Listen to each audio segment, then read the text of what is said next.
အီရန်သမ္မတမာဆူဒ် ပက်ဆက်ခန်ကလက်ရှိပြိပခါကိုသံတမန်နီလန်းနဲ့အပြေရှာနိုင်ဖို့အတွက်သူတို့ဘက်ကလိုလားတဲ့အဓိကအချက်၃ချက်ကိုလူမှုကွန်ရက် X ခန့်တဆင့်အခုလိုထုတ်ဖော်ပြောကြားလိုက်ပါတယ်။တစ်အချို့ချအာဏာကိုအတိအမှတ်ပြုရန်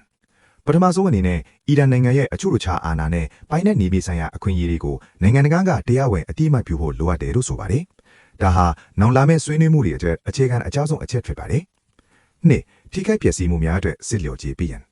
စီရေးပရိပက္ခကြောင့်ဖြစ်ပေါ်ခဲ့တဲ့အခြေခံအဆောက်အုံပျက်စီးမှုတွေနဲ့ဆုံးရှုံးမှုအားလုံးအတွက်ထိုက်တန်တဲ့စစ်လျော်ကြေးကိုအစီအရင်နဲ့အမေရိကန်တို့ဘက်ကတာဝန်ယူပေးဆောင်ဖို့တောင်းဆိုထားပါတယ်။၃နောက်ထပ်ကျူးကျော်မှုမရှိစေရန်ခိုင်မာသည့်အာမခံပေးရန်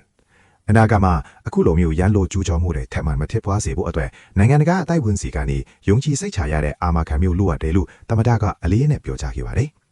သမ္မတဘက်ဆက်ခန်ဟာဒီအချက်တွေကိုမကြေညာခင်မှာရုရှားနဲ့ပါကစ္စတန်ခေါင်းဆောင်တွေနဲ့လည်းဖုန်းနဲ့ဆက်သွယ်ဆွေးနွေးခဲ့ပြီးပဋိပက္ခချုပ်ငြိမ်းရေးအတွက်တန်တမာရေးအရာကြိုးပမ်းမှုတွေလွှမ်းဆောင်နေပါတယ်။အီရန်အာဏာပိုင်တွေရဲ့ထုတ်ပြန်ချက်အရစစ်သွဲစတင်ကလေးကအပြင်းမဲ့အရာထောင်နေရာကျော်တေဆုံးခဲ့ရပြီး1000ကျော်ဒဏ်ရာရရှိခဲ့တာကြောင့်ဒီအဆိုပြုချက်တွေဟာဒေတာဝင်တင်ငင်းရေးအတွက်အီရန်ဘက်ကတင်ပြလာတဲ့လမ်းစာတစ်ခုပဲဖြစ်ပါတယ်။ကမ္ဘာကစောင့်ကြည့်နေရတဲ့အရှိအလေပိုင်းရေးဟာဒီအဆိုပြုချက်တွေအပေါ်မှာဘယ်လိုတက်ရောက်မှုရှိလာမလဲဆိုတာဆက်လက်စောင့်ကြည့်ရမှာပါ။မိတ်ဆွေတို့ရောဒီတောင်းဆိုချက်၃ချက်အပေါ်ဘယ်လိုခန့်မှန်းမိပါလဲ။ comment မှာဆွေးနွေးသွားကြပါအောင်။အားလုံးကိုကျေးဇူးတင်ပါတယ်။